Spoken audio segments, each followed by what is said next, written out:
The deadline to sign up for Obamacare for 2015 is February 15th. This is the first year that all taxpayers are required to report to the IRS that they have insurance or not, and it's going to cost you a lot more in 2015 to be uninsured. Now, for 2014, we've reported the fine is going to be the greater of $95 per person or 1% of household income. It's going to jump in 2015 to the greater of 2% of income or $325. Now, the government figures are going to say the average fine in 2016 is going to be about $1,100. And you must have insurance by February 15th in order to avoid the hike. Now, if you want to get a sense of what this hit is going to be, you can go online to the Tax Policy Center's Affordable Care Act penalty calculator. They just make it sound so sexy. What's my penalty going to be for not having health insurance? Now, many taxpayers are going to be able to get a pass. 26 million people could qualify for some exemptions.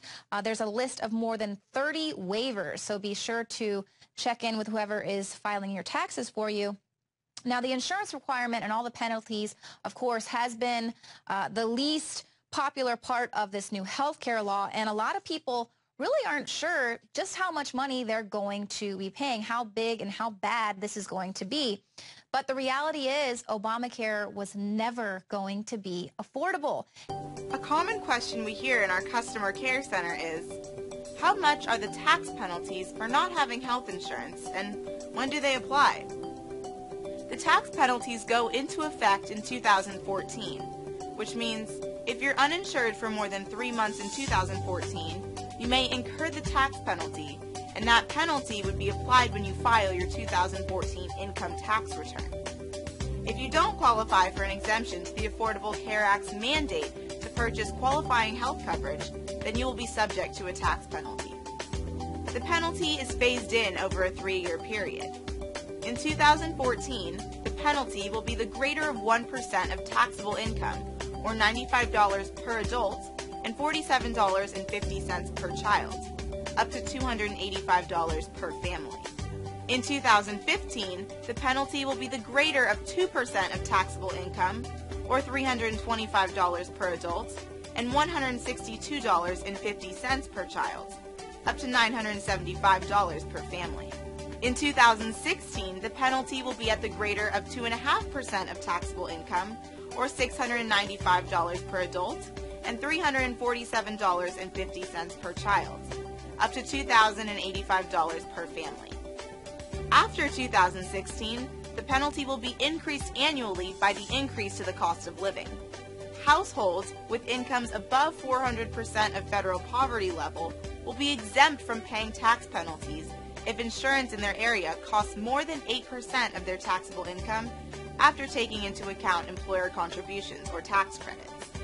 People will be able to apply for exemptions to the tax penalty if 1. They have financial hardships, 2. Religious objections, 3. If they're an American Indian, 4. If they're uninsured for less than 3 months, 5. If they're an undocumented immigrant, 6. If they're incarcerated. And if you have questions, you can always give us a call.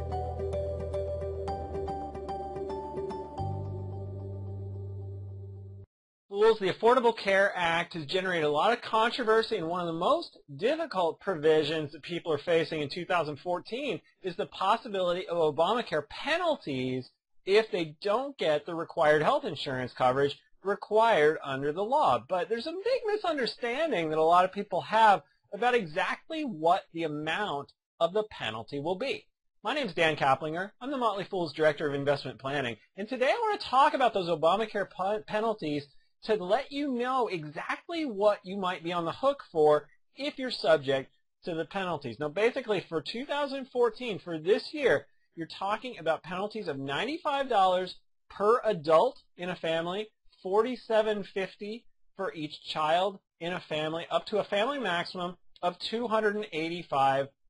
Now, that's a minimum amount.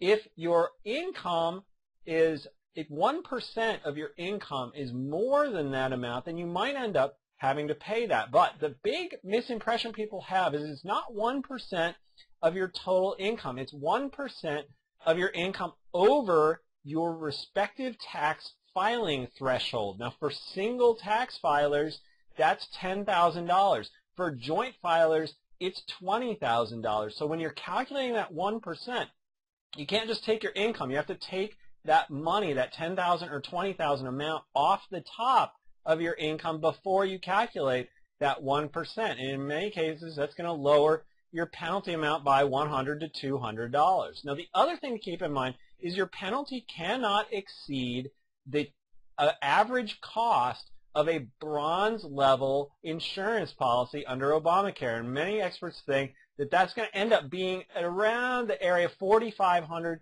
to $5,000. And so if you're really in a high income situation, that's going to be the upper end of your limit. And in future years, when that percentage goes up, that's going to be an even more important number to keep in mind for many people. So just something to keep in mind. A lot of people misinformed about how much those Obamacare penalties are going to be. Now, for more on the Affordable Care Act and making sure you get all the benefits you're entitled to, as well as avoiding things like penalties, be sure to stay tuned to Fool.com. Thanks for watching, and Fool on.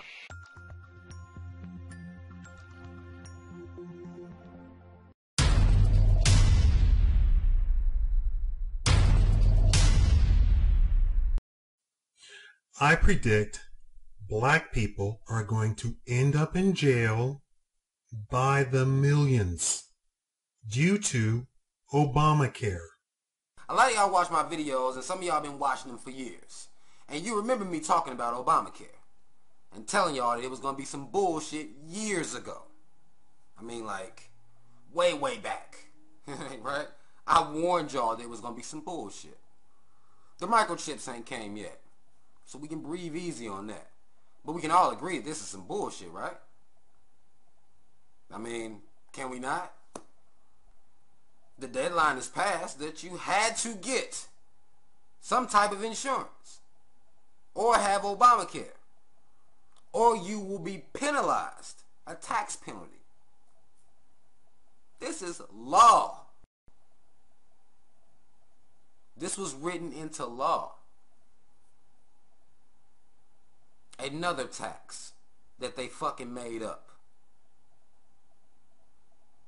They keep making up taxes that aren't even real life shit. Like, how do you get to make up a tax penalty for some shit you made up? And tax us people, like the people, like we already, you know, struggling as it is. Like, why another tax? Really? This is how you help the American people? Really? The Obamacare tax? Really? Anybody thought about that shit? If this motherfucker was really down for the people, sounds like this shit is all economic based to me. That Obamacare tax, somebody's gonna get paid off that tax. Won't be our team. Nah. We're the taxed. They're the taxees. I don't know if taxis is real, but you see what I'm saying. Like, they got us in a situation where we have to pay them for the penalties that they make up. We pay for those. And that money goes where the fuck? Where the fuck does that money go? In their motherfucking pockets. And that's why they keep coming up with new taxes all the fucking time. That's why everything out here is taxed. You mean to tell me just living out here being a consumer ain't enough? The fact that we fuel this entire economy, like we fuel the whole thing. And all they want to do is squeeze us more and more and more.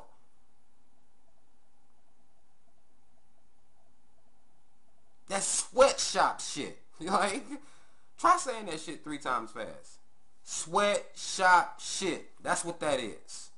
When we see sweatshops and they're so horrific, how can they have those people working under those conditions? Making pennies on the dollar. That's exactly what the fuck they doing to us. And we ain't mad yet. We ain't mad enough. It's all bullshit.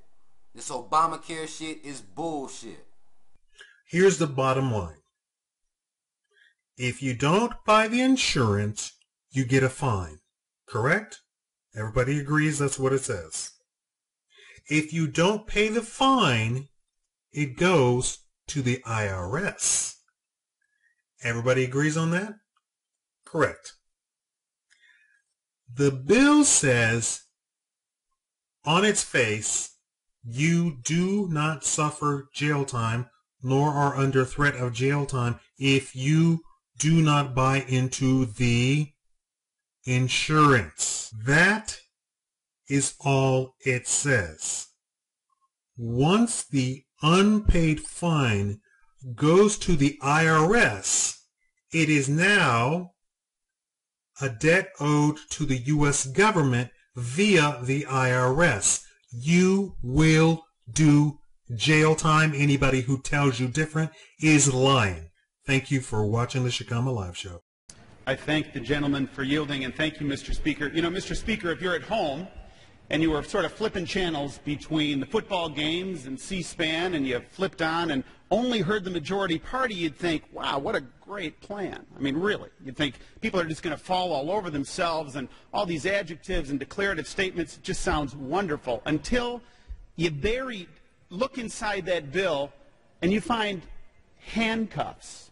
Now, I'm not talking about figurative handcuffs. I'm talking about criminal penalties.